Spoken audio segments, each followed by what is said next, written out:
Sa isang relasyon, ang komunikasyon ang nagsisilbing ugat na nagbibigay buhay sa ugnayan.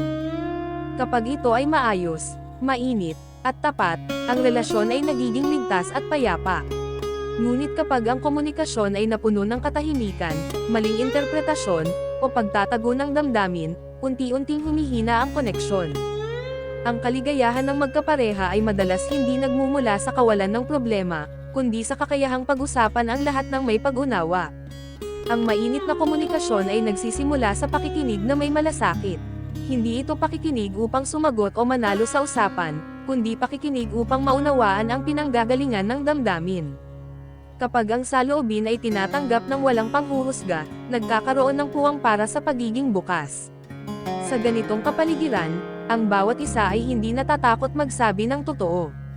Ang katapatan ay mahalagang bahagi ng komunikasyong nagpapasaya sa relasyon. Ang pagsasabi ng nararamdaman, kahit mahirap, ay mas nakabubuti kaysa sa pagtatago na nauuwi sa sama ng loob. Ang katapatan na sinamahan ng pag-iingat sa salita ay nagiging tulay, hindi sandata. Sa halip na makasakit, ito ay nagiging daan ng pag-unawa. Sa maraming relasyon, ang problema ay hindi ang pagkakaiba ng opinyon, kundi ang paraan ng pagpapahayag nito.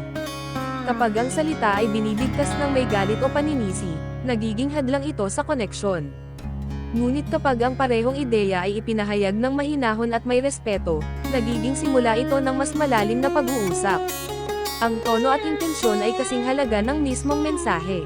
Ang komunikasyong mainit ay may kakayahang magpagaan ng mabibigat na damdamin. Ang simpleng pag-amin na may pinagdadaanan, o ang pagpapahayag ng pagod at pangamba, ay nagbubukas ng pagkakataon para sa emosyonal na suporta.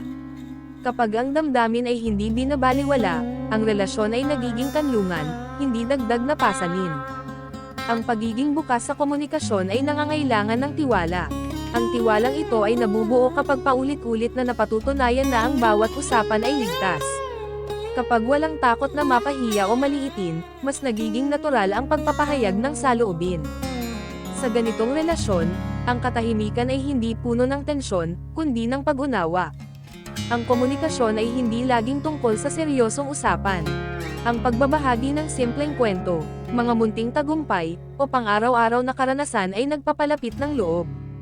Ang mga ganitong usapan, bagamat tila walang lalim, ay nagiging hibla na nagdurugtong sa dalawang mundo. Sa pamamagitan nito, nananatiling buhay ang koneksyon kahit sa gitna ng rutina.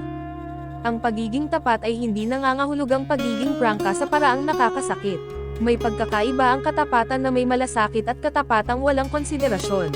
Kapag ang layunin ng pagsasalita ay ang pagbutihin ang relasyon, ang mga salita ay nagiging mas maingat.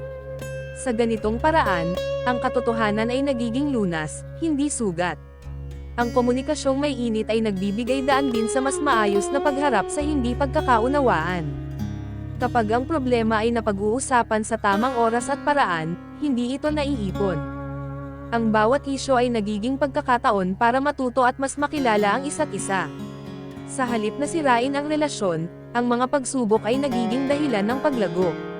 Ang paghingi ng tawad ay mahalagang bahagi ng tapat na komunikasyon. Ang kakayahang umamin ng pagkakamali ay nagpapakita ng maturity at respeto. Kapag ang paghingi ng tawad ay taos-puso, nababawasan ang bigat ng damdamin at nagkakaroon ng puwang para sa paghilom. Sa relasyong may ganitong uri ng komunikasyon, ang pagkakamali ay hindi katapusan, kundi simula ng mas malalim na pag-unawa. Ang pagpapahayag ng pasasalamat ay isa ring anyo ng mainit na komunikasyon. Ang pagkilala sa maliliit na pagsisikap at kabutihan ay nagpapalakas ng loob. Kapag ang mga simpleng bagay ay napapansin at pinahahalagahan, ang relasyon ay nagiging mas positibo at mas masaya. Ang komunikasyon ay patuloy na proseso.